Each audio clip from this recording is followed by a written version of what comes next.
یہ مسجد آیا صوفیہ ہے جو استنبول ترکی میں واقع ہے۔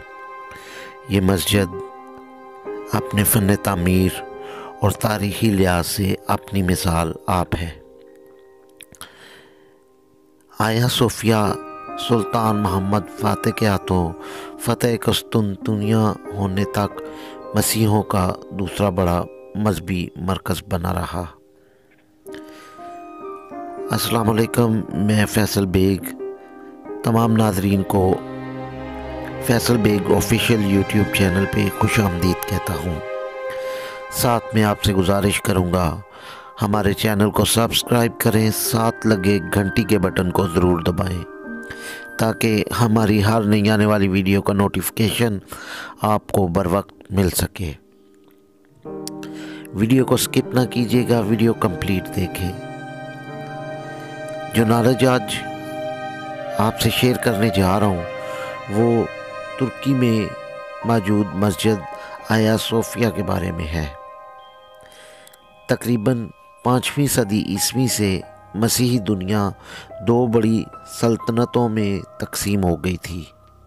ایک سلطنت مشرق میں تھی جس کا پایہ تخت قسطنطنیہ تھا اور اس میں بلقان، یونان، ایشیائے کوچک، شام، مصر اور حبشہ وغیرہ کے علاقے شامل تھے، اور وہاں کا سب سے بڑا مذہبی پیشوا پطرک کہلاتا تھا، اور دوسری بڑی سلطنت مغرب میں تھی جس کا مرکز روم اٹلی میں تھا۔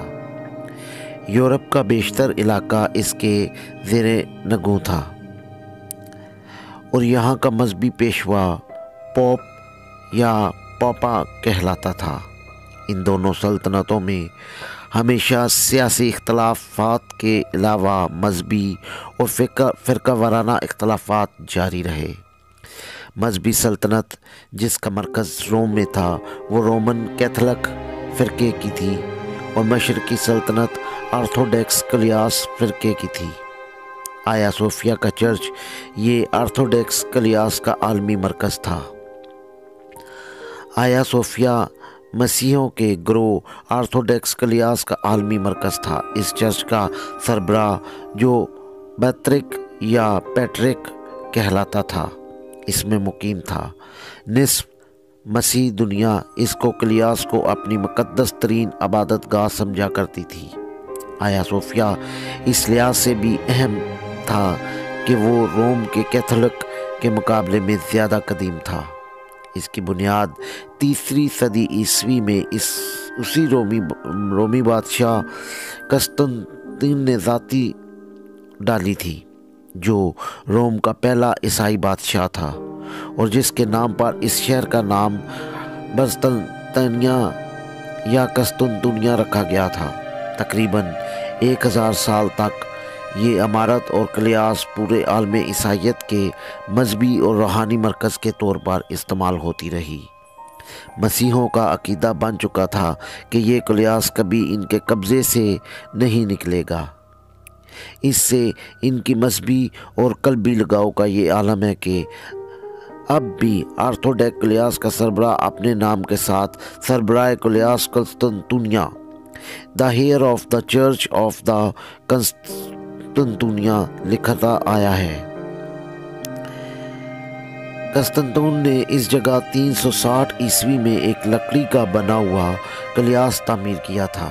6 صدی میں یہ کلیاس چل گیا تو اس کی جگہ کیسر جسٹین اول نے 532 عیسوی میں اسے پختہ تعمیر کرنا شروع کیا، اور اس کی تعمیر 5 سال 10 مہینے میں مکمل ہوئی۔ 10,000 سے زائد معمار اس کی تعمیر میں مصروف رہے، اور اس پر 10 لاکھ پاؤنڈ خرچ آئے۔ اس کی تعمیر میں کیسر نے دنیا کی متنوع سنگ مرمر استعمال کی۔ تعمیر میں دنیا کے خاص مسالہ استعمال کیے گئے۔ دنیا بھر کے کلیاسوں نے اس کی تعمیر میں بہت سے نوادر نذرانے کے طور پر پیش کیے۔ اور روایت ہے کہ جب جسٹن اول اس کی تکمیل کے بعد پہلی بار اس میں داخل ہوا تو اس نے کہا، سلمان، میں نے تم پر سبقت لے گیا ہوں۔ نبی سلمان علیہ السلام کے ذریعے بیت المقدس کی تعمیر پر تکبرانہ اور گستاخانہ جملہ یہ اس نے بولا تھا۔ جب 1453 میں عثمانی سلطنت محمد فاتح نے قسطنطنیہ کو فتح کیا اور پرزنطانیہ کو شکست ہو گئی تو اس شہر کے مذہبی رہنماؤں اور راسخ العقید عیسائیوں نے اسے کلیاس میں اس خیال سے پناہ لے لی تھی کہ کم از کم اس عمارت پر دشمن کا قبضہ نہیں ہو سکے گا۔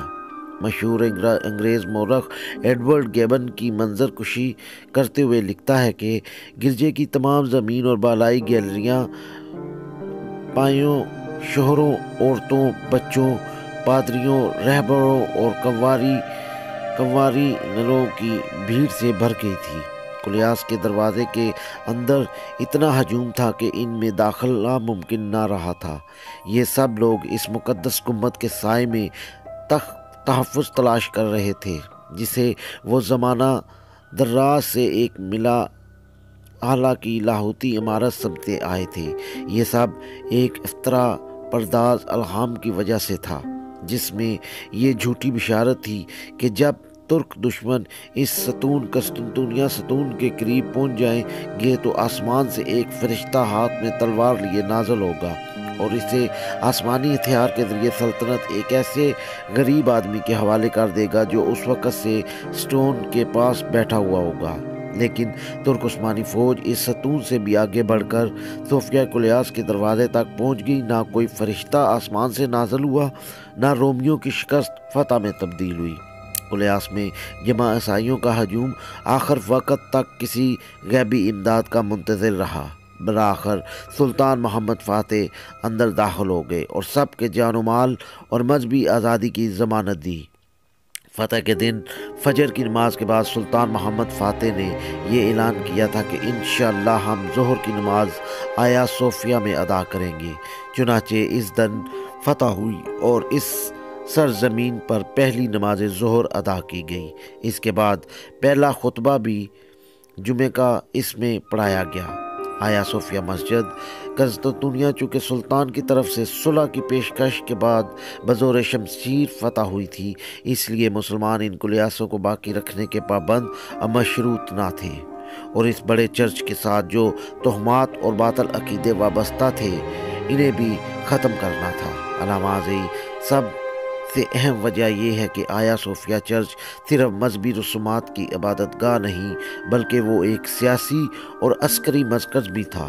مسیح جنگوں کے منصوبہ جات وہیں تشکیل پاتے تھے اور وہاں سے پوپوں کی ذریعے مسیحی حکمرانوں اور بادشاہوں کو متحد کیا جاتا تھا۔